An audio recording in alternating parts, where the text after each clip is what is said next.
Hi, folks. I'm Jonathan Maberry.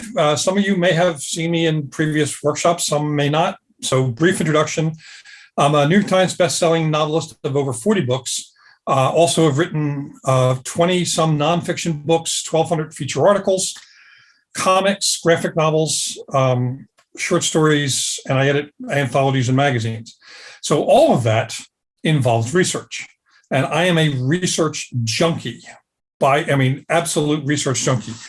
I love the idea of building the structure of fiction on a solid structure of nonfiction.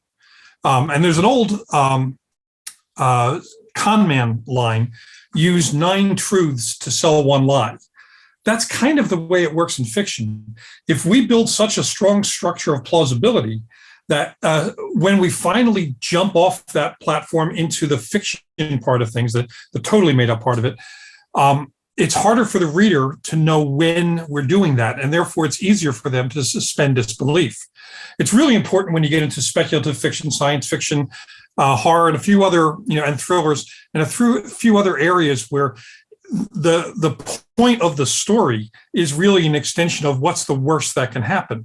And we want to make that as thrilling and believable as possible by giving the reader as much real stuff as we can.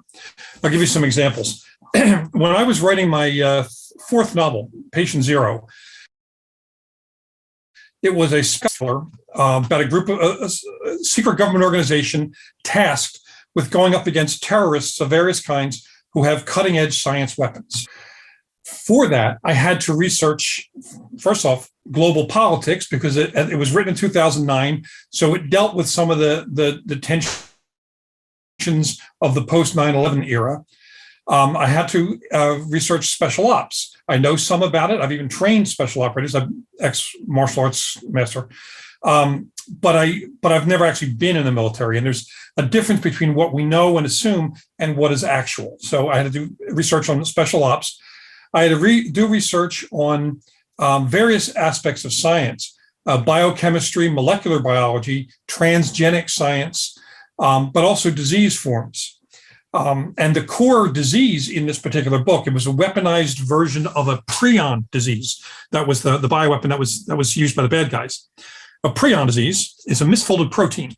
So it's not genetic. It's not passed down through genetic lines. It's one of those anomalies that happens. It is transmissible, but not through genetics. So this disease, otherwise known as Spongiform Encephalopathy, shows up in a bunch of different ways. You probably know it as mad cow disease. That's the one that made the papers. But there are other versions of it as well. The Foro people, this island group, were subject to it because they would eat the brains of their ancestors.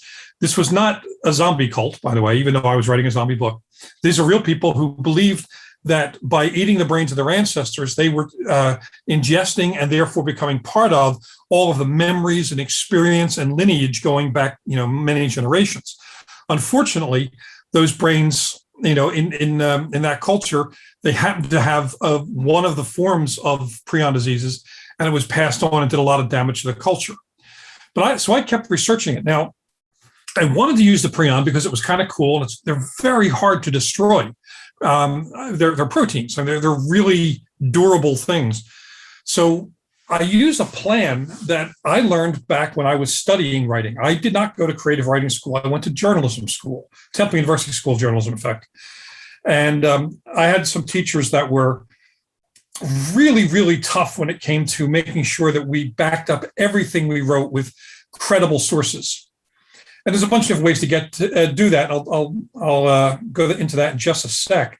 But one of the things that the teachers told us, one of the things that I've started using when I was doing magazine features and nonfiction books, is I wanted to make sure that I asked current experts about any given field.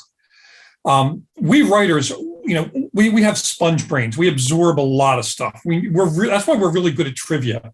My friends of writers hate playing Trivial Pursuit with us, and they hate sitting next to us watching Jeopardy for good reasons. So all of this information floats around in our head, and we're constantly filling ourselves with more of it. And a lot of it is stuff that's filtered down through news articles, TV shows, movies, books that we read. and it may not be as reliable as we think. So I'll give you a couple examples. I wanted to do one of my novels. Which one was it? It was Deep Silence was the name of the book. It was about earthquakes and so on. But at one point, I wanted to talk about what happens if a directed energy weapon was directed at a like something like an EMP. If you can create a portable electromagnetic pulse, which is that thing that happens after nuclear bombs that blows out electronics. I know they are working on portable EMPs to be able to disrupt communication systems and other things with enemy armies.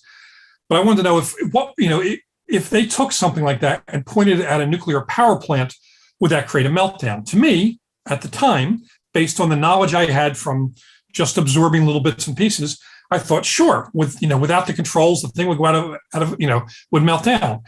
Then I started reaching out to experts and found out that nowhere in the United States do we have any nuclear power plants vulnerable to that, because they all have control rods that are held up through electromagnetic energy. If the power goes out, the control rods drop, shut down the reactor. That killed an entire plot that I had been building for this novel. I go and find some other. Had I not done that research, I would have put out a book that most likely would have been widely ridiculed, and for good reason. So, you want to ask experts. When I was researching for patient zero with prion diseases, I used this trick that my teacher had taught me. He said, look for articles on the subject that are already existing. And obviously, intentionally recent articles. You don't want to get an article, written 10 years ago for two reasons. One, the expert may be dead, or the information may have changed, and information does in fact change. Ask Michael Crichton when he, he was alive, you can ask him, but the information that he had on genetics when he wrote Jurassic Park was cutting edge. By the time the movie came out, we knew that you couldn't use frog DNA to supplement dinosaur DNA. You'd have been better off using chicken DNA. But the bird theory, dinosaurs evolving into birds, was a theory when Jurassic Park was written. We now know it to be the case. So you want to get a contemporary expert. So I troll the net for articles on prion diseases. And I do these Google searches where I'll put in the topic. So I'll put prion disease. I'll put in the word expert, and often the word controversy, because there are more articles about the controversial nature of something than just dry fact articles. Human beings love controversy. So I found a whole bunch of articles, and I checked the ones that were relatively recent, especially those from the mad cow scares and forward. And every single one of these articles gave the name of the expert and their credentials, because the credential supports the expert, which supports the article itself. It makes the article more believable.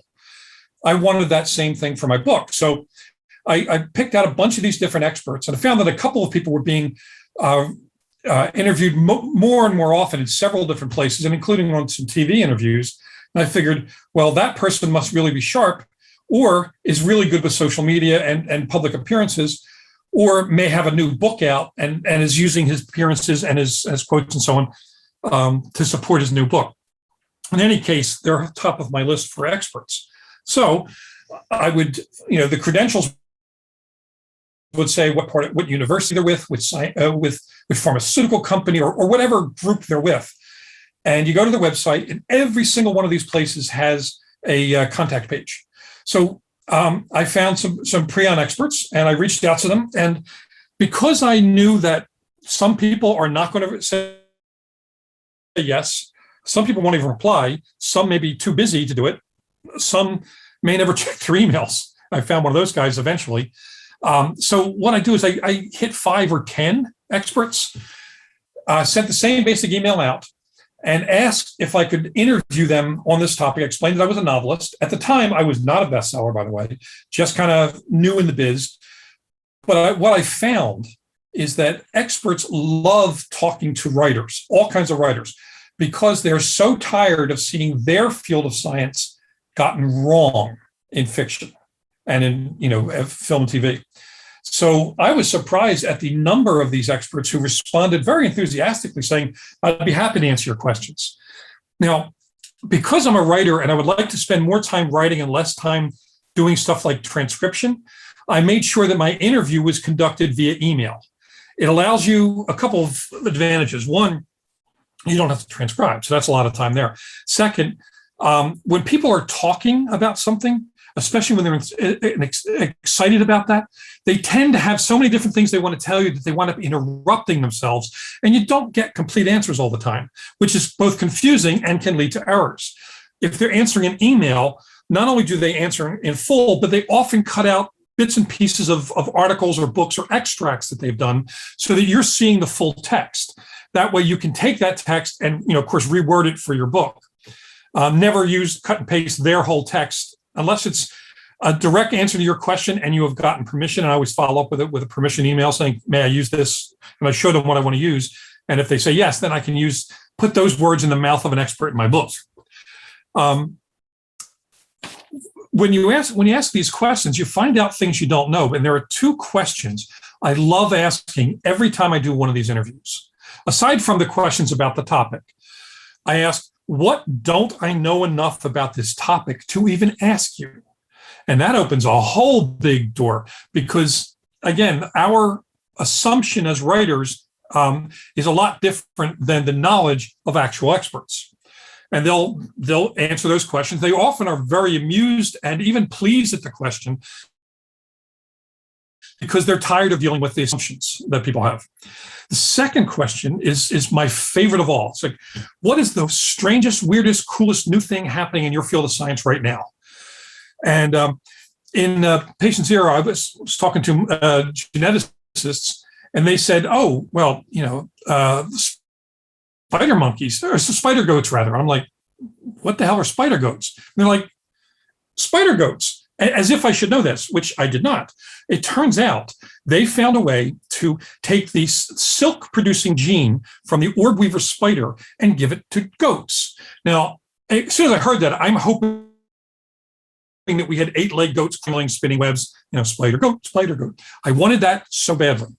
Turns out it's only the silk-producing gene. None of the other genes came along. But what happens is spider silk is structurally much stronger than steel, but the cost of mass producing it with spiders is prohibitive use in industry. Whereas with goats, they can produce large quantities in their milk, which is then harvested, not fed to baby goats, by the way, harvested and used. And so with the genetic manipulation, you have a mass quantity of this product, which reduces the costs and allows it to be used in more areas of business, including the new generations of protective vests used by special ops, a lot of which are actually spider silk.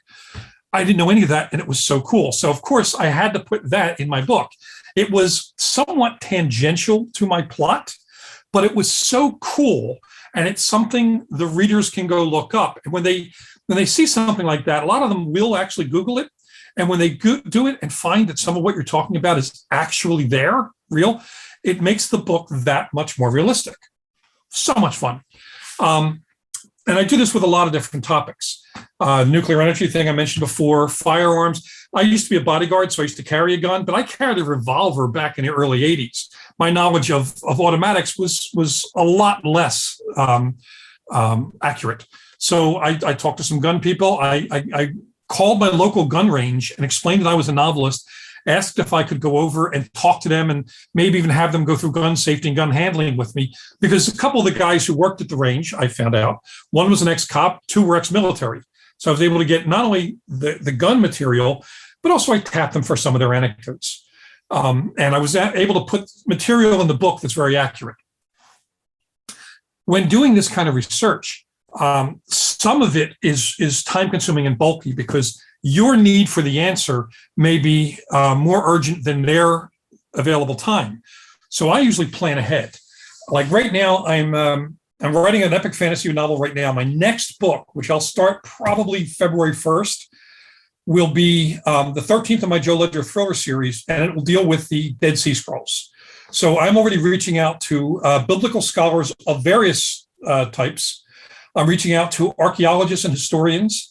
I'm reaching out to language experts because the scrolls that we currently know, are in some different languages. And also, asking questions of similar questions of both the language experts and the biblical experts, because sometimes they will provide context that will make the direct translation make sense. Just because it's translated doesn't mean it makes sense to us. Context often matters.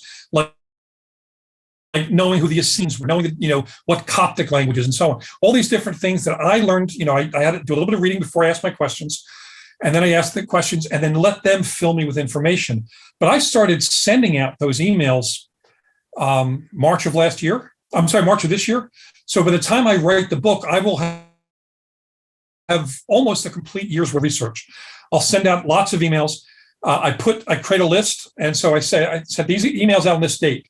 If I don't hear from these people within a certain period of time, I'll go to the next batch of experts and ask them.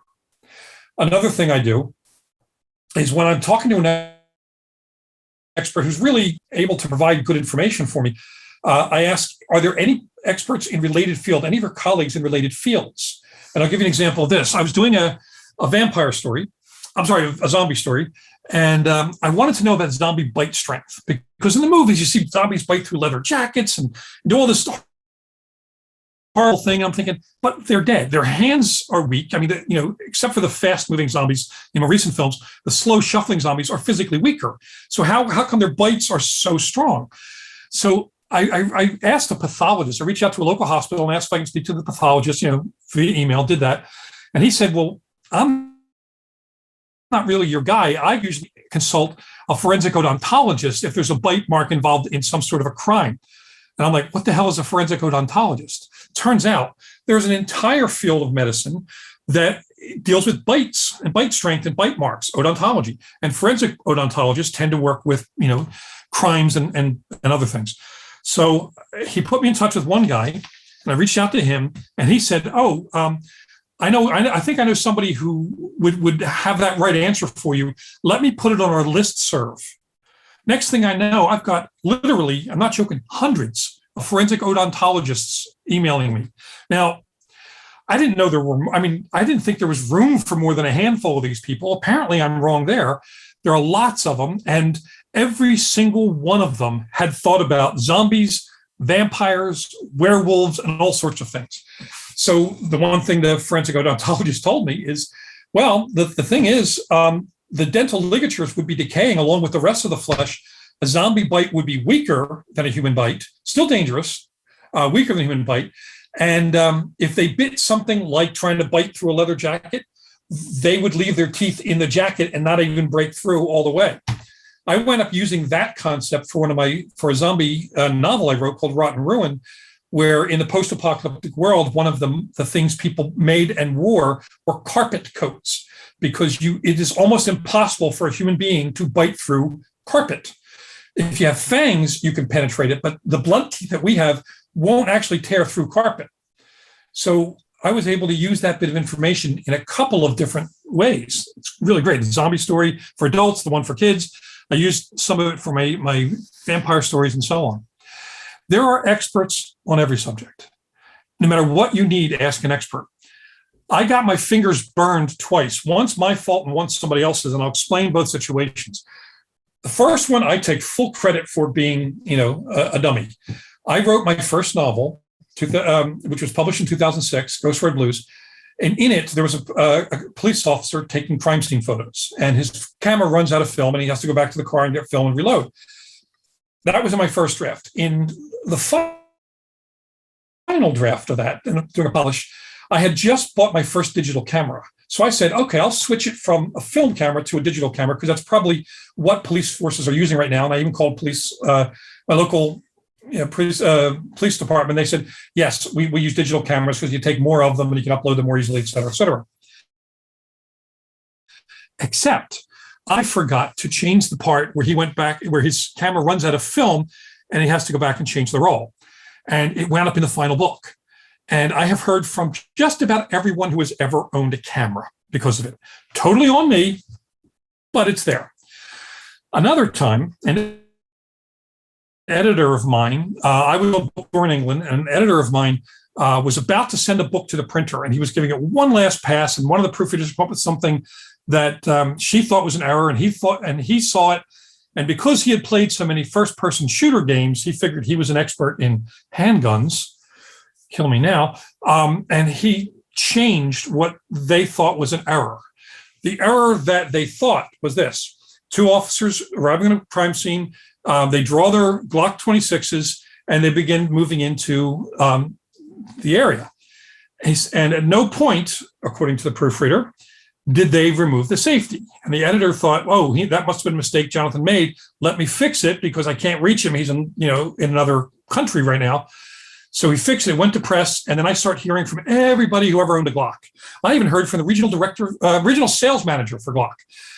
Glock 26s don't have safeties. I knew that. The editor didn't know that. And the editor fixed it for me. Gosh, thank you.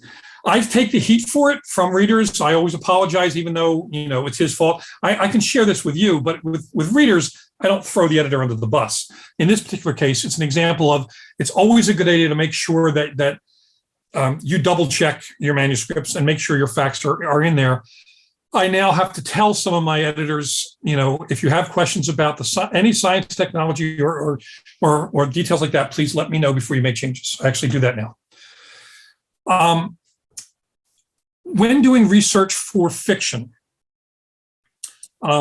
sometimes you don't actually know how much research you need to do, but you should go looking for it, because even little bits and pieces of things can make a story more believable.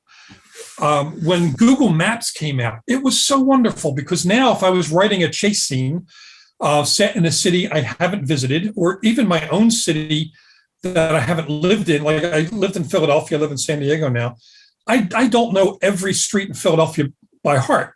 So if I'm having a chase scene, I might look at a map and see the street and have a car turn down that street, but it might be a one-way street going the other way.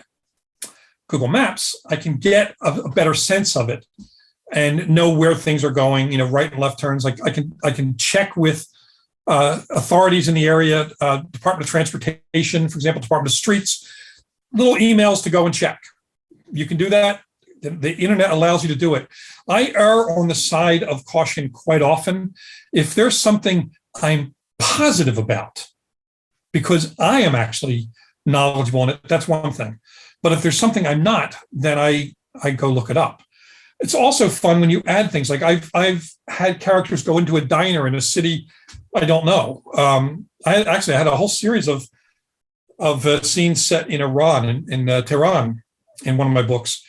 And I found out by net research that there are no Starbucks cafes or coffee shops in Iran. They have Starbucks. It's a ripoff of Starbucks, S-T-A-R-B-O-X, Starbucks. And that's what their coffee shops are called. I thought that was awesome. So I had to put that in the book. And I've heard from people who have traveled to Iran or know the Middle East real well. And they said, my God, I've never seen that in a book before. When were you in Iran? I'm like, never, But that's the fun of it. You put these details in, and somebody will know that bit of information and will be happy about it. Putting in real world things, real world products, real world locations, real world food and drink. If I have two people sitting down for a meal, I wrote a scene for one of my novels where a couple was having dinner, or breakfast rather, at a restaurant in Greece. And I looked up the restaurant and I included that restaurant, its physical, visual description of it, how many floors there are, the website tells you a lot, but also the menu for breakfast, because there are a lot of Greek dishes there. And I wanted them to have a really luxurious Greek breakfast, in a 5-star hotel. I was able to get that information, put it in the story, and have the character, just unfold it as they're talking, rather than just an info dump of this is what breakfast is. It allows me, with the facts, to parse out what I want to put in there. And that brings up a topic that's really important to us, especially to my fellow research junkies out there. When I do research, I go whole hog on it. So, like, if I'm doing research on rare wines, by the time I'm done my research, I will know more about rare wines than I ever need to know for my book. Much, much more, in fact. And the temptation is to put all of that into the book. And that is really a bad idea. Now, there's a way to get it in there but be able to sculpt it down to what you need for the book. When I do my interviews, or if I'm cutting and pasting something from the web, I immediately highlight it in yellow. So when I cut and paste that text into my novel, anything that's highlighted in yellow, I know is not my words. It's something I found. Sometimes I'll even put the URL in there for my own reference on second pass, so I can go back and check that source again. But most often I leave it as just yellow text, highlighted text. And I need to rewrite that to make sure it's my words, I'm not copying anybody's phrasing, not even from an article or a guidebook. I don't want to use someone else's phrasing. I want my own. For personal creative reasons, integrity, as well as for legal reasons. There's no reason to make that mistake. And if you highlight the text, I know some people do it, they put that text in red. I just prefer it to highlight because it's easier to find if I'm scrolling through. Sometimes I'll even add a code for me to find in global searches. Some people use TK because those two letters don't actually follow each other very, very often in the English language. I prefer to just put edit this in block caps, edit this. There's very little chance that my novel is going to have any character saying edit this. I do a global search on edit this, and I keep finding those sections where I've added text that's not mine and that needs to be reworded. I've added bulk text that I need to go through and slim down. So with the prion diseases, I had several pages of really fascinating information, but I needed the science expert who was explaining this to the main character to say the key points of it, the main thrust of it, in a few sentences, maybe a couple of paragraphs, shorter paragraphs. So I had to go in there and just, cut, condense, rewrite, and put it in the vocal styling of that character. If I wanted to have a little more of the information, I could have my character saying, "What the hell does that mean?" or something to that effect, and have the expert explain a little more. But again, if I've put, say, 100 words of text in there, actually too short, say maybe 200 words of text, that is my research. By the time I'm done my second pass, I'll probably have shaved that down to about 80 words, 70 words, something like that. I'll keep carving away at it so that what's left is what truly needs to be in the story to drive the understanding of that bit of science or that bit of whatever it is I'm writing about. I overwrite and edit down to what I need. That really works because sometimes you don't really know which specific bits of the research are best served, would best serve the novel until you've written the whole novel and are going back through it and saying, yeah, I thought when I wrote it, I thought this was kind of interesting, but I really didn't go anywhere with that. So that can go, but this needs a little more. So maybe they bulk that up a little bit and so on. It gives you the option of being able to edit from a lot down to a smaller amount. And it's much easier and faster to do that than putting lean stuff in there and then trying to bulk it up later. That slows your revision pace down. I like to kind of front load it so my revision is quicker and more fun. The multiple sources thing really works, but there's another thing about research that's even more fun. Real world experience. Now, in the pre-COVID days, a little tough to do this, but this will end. When I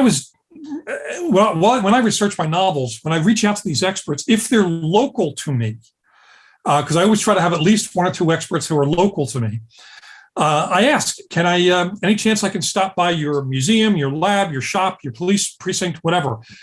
Almost always they say yes. And it's not because I'm a bestseller. Remember, I started doing this before when I was just starting to write. They want a writer there to get it right, as I mentioned. So I've done ride-alongs with police. I've done ride-alongs with a fire truck. I've done ride-alongs with forensic collection units. I spent an entire day at the Philadelphia Forensics Lab, which is a world-class lab, taking blood samples and even in the ballistics lab and doing all sorts of stuff. Some stuff they let you do, some stuff they don't let you do because they're not crazy. I was at the CDC hot room, which, by the way, is scary as hell. I've been on military bases. I've been in military vessels. I had an offer from the police in Southampton, PA, not Southampton. Southampton, PA. Offered to do a live fire demonstration for me of how the real world police and SWAT would deal with a zombie outbreak. The reason is, during my research, I asked them if they had seen movies and listed a bunch of zombie films. And there's one 28 weeks later that every police officer who's ever done SWAT or anything similar, or any special ops guy, hates, because the military stuff in that movie is completely wrong. Like, they have snipers in elevated shooting positions with spotters go down to the street to fight. That's the exact opposite of what a sniper would do. The sniper is protected, so we can do shot after shot after shot. The spotter lines it up. They're a lot more likely to protect the population there than if they're down on the street. And of course, when they go down on the street, all the snipers die. So the cops wanted to show me how the real SWAT would do it. And this is your tax dollars it works, folks. They did a live fire drill. They had these pepper poppers, these metal outline, metal cutouts of people that would just pop up. You know, if it's a little girl with a puppy, you don't shoot it. If it's a guy holding a submachine gun and he looks like a bad guy, you do shoot it. You know, that sort of thing. And they had gray masks on the ones that are zombies, and it was awesome. They even had me do some shooting to prove to me that, despite what you see on The Walking Dead, when any single character who picks up a gun gets a headshot, especially while running, that in the real world, even qualified cops can't get those types of shots. Also, when talking about that topic to a neurologist, I said, I asked him, what about headshots and zombies? And he gives me this pained look, and he said, you have to get the motor cortex. Any other part of the brain is not going to stop a zombie because their brain is reduced anyway. It's just the motor cortex allowing them to walk, run, bite, grab, chew, whatever. Stop the motor cortex or the brain stem, you got the zombie. Other shots to the head are not. That allowed me to put a scene in a book where a character is fighting a zombie and shoots him in the head twice, but both times, gets parts of the brain that aren't key to those basic functions. And that amped up the terror of that scene. It also took it beyond the expectations of the reader, because the reader, if somebody's watched a lot of zombie movies, they feel like they're an expert in zombies. They can tell you the zombie rules, But the thing is, zombies are fiction. We're not talking about the Haitian voodoo zombies. We're talking the zombies that George Romero, Night of the Living Dead, and so on. They're fiction. You're allowed to tweak that model any way you want. So if you tweak it in the direction of reliable science, you're going to tell a story far more compelling. In that same book, I talked to a bunch of ambulance drivers, EMTs, and I said, you've seen zombie movies. What would happen if you go there and there's a guy tied up? They maybe put a spit guard on him so he can't bite, or a bite guard, and you're taking his vitals, but he's a zombie. What are you going to find? I mean, there has to be some respiration, or a zombie couldn't moan. There has to be some circulation, because zombies do bleed in some movies. But the numbers will be wrong. The blood pressure will be wrong. The body temperature will be wrong. How would you react? What would you then say when you call into the hospital to talk to the doctor who's overseeing the EMTs? What's that conversation like? What'll happen when when they transport the zombie to the hospital? What's going to happen at the ER? What are they going to do? All of these procedures are in place for different types, of real world problems. So by using these realistic steps, the cops, the ER, the EMTs, and all the way up, all the way to the pathologist who would do an autopsy, all of those things, there are procedures that you can follow and put into the book to give it a real substance of reality, real fabric of reality. I'm going to open up to questions in just a minute. One of the other things I do with these things, with this process, is I try to troll my writer friends and also my non-writer friends to find out what they're experts in, because everybody has a job, right? What are they experts in? Because even if it's not something that may fit into my original plan for the book, it still may work in the actual book. My son's a realtor. I've tapped him for information. I have a friend who is an optometrist. I've found ways to put that sort of stuff into a story. I have somebody else. I have friends who are mechanics. I know nothing about mechanics, so I ask them questions. I'm the guy that a lot of my friends ask about martial arts stuff, because I've been doing that for 58 years. So I try to set people straight so their fight scenes are realistic. the idea is truly do your research. It's fun to do. It broadens you. It opens up new story ideas constantly, because if you ask an expert something, they'll give you this much information, but you'll use this much for one story, and all that other stuff, that's perfect fertile ground for you to plant new stories and grow them, because now you have things that the average person doesn't know. And the last point before I open up to questions, one of the things I do is I don't rely on what experts have said in books. So there's a guy, and I know we're talking about zombies a lot here, but there's a guy named Dr. Wade Davis, wrote a book called Serpent in the Rainbow that was turned into a horror movie, even though it was a PhD thesis thing. He's a ethnobotanist. He studied, the way plants are used in different cultures. He went down to Haiti and found that the way in which zombies were created were chemicals combined from the tetrodotoxin, neurotoxin, and pufferfish, oils from the hyla tree frog, and a few other things that put someone in a kind of a hypnotic, suggestible state. They're not actually dead. And that's what the zombie powder is. And his book was about the actual zombie beliefs in that religion and culture. And people are always quoting his book in zombie literature of one kind or another, and he hates it. So I went to the National Geo website, because I know he was a speaker for National Geo, went through their PR department, explained what I was doing, and what I wanted a quote from him that explained the difference between those kinds of zombies and the zombies that we mostly know now. He called me. He was so delighted that somebody didn't want to just quote a book that he wrote 30 years ago, which he's since updated in other books. He gave me a really good contemporary quote that no one else had, because I was the one asking the question.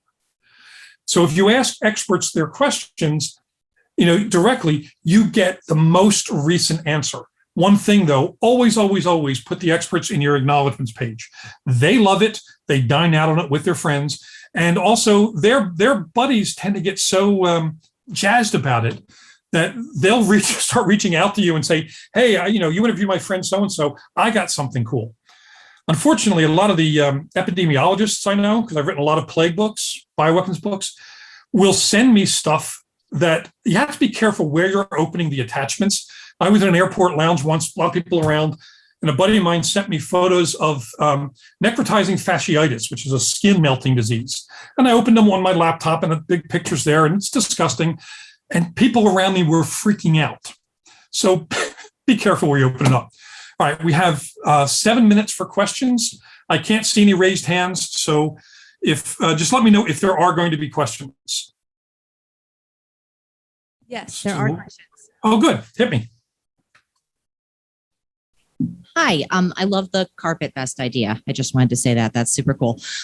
So when you've done your research and you have an expert go through something like the nuclear power plant and you're putting that in your book, do you find that it breaks reader trust if your plot changes the reality at all? Do you have to then operate within those rules for your climax and solution, or can you deviate from it and it's okay because you set it up in the real world? Well, you can deviate from it at a certain point. Like if you're talking, like I did a novel about the first families moving to Mars, right? So I kept everything within the science of space travel as we know it. But if I was writing for Star Trek, warp speed, breaks the relativity law. I'm going to have to, at some point, just go into pure fiction. But don't do it for stuff that you don't need to do it for. If you change the rules, like if you're firing a gun that has a 10-shot magazine and you fire 12 shots, there's no reason for you to break that rule. It's better to have the gun go dry and have them dive for cover and swap magazines. What you want to do is use as much truth as possible so that when you do step off the ledge, they can't tell. And if you do it just because you want to break the rules, not because it's plot necessary, you're kind of making a fool of the reader, and they don't like that at all. Hi there. Other question? Yep. So I write historical fiction, which is just very, very research heavy. Yep. And our fans tend to be a little bit pedantic. I'm wondering if you, have advice, because what do you do when someone gets something wrong? If you get something wrong in your book, or if the truth is actually sort of open to interpretation. What are your thoughts on how to deal with that? What's that line? If the legend is better than the truth, print the legend. One of my favorite historical novelists is Bernard Cornwell. And in his sharp novels, particularly, he often takes a real situation and inserts his characters in there and then bends the situation to make a better story. But he always includes an historical note to explain the history and explain where he made some changes for the nature of his story. People get to trust him as a writer because they know he actually does know the real history. It's in a historical note. That's, I think, the easiest way to do it. Let the reader in on it. All right. So, as no matter what research I do before, as the story evolves, the facts and things change, and I need more research, how do you keep it from hijacking your writing progress? Well, usually I have to budget my time for research. So if I need to know something that's pretty extensive, I may have to take the rest of the afternoon off and just do that. But I need to dive right back into my story next day. Most often what I do is, as I'm writing, I'll edit this and the topic I need to research in a line in the manuscript and keep going. And then maybe when I finish the chapter or the beginning of the next day, I'll stop and do that bit of research and make sure that I can then retrofit it into the book.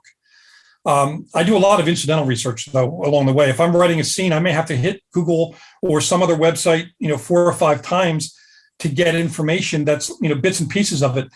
But I need to, you need to discipline yourself. So you need the information that you need. You're not going for a college degree on that subject. And it's a thing we have to remind ourselves. We're not trying to become experts on the subject. We need to have that bit of information right. So long-range research keeps you from, going too much off the rail because you're going to be spending a lot of time with the research. Incidental research should be quick, and something that you need to know, but it isn't in your original plot, you leave a note for yourself to come back and do later. Those are my 3 best strategies for that. Good question, though. What else we got? Remember, I can't see you, so.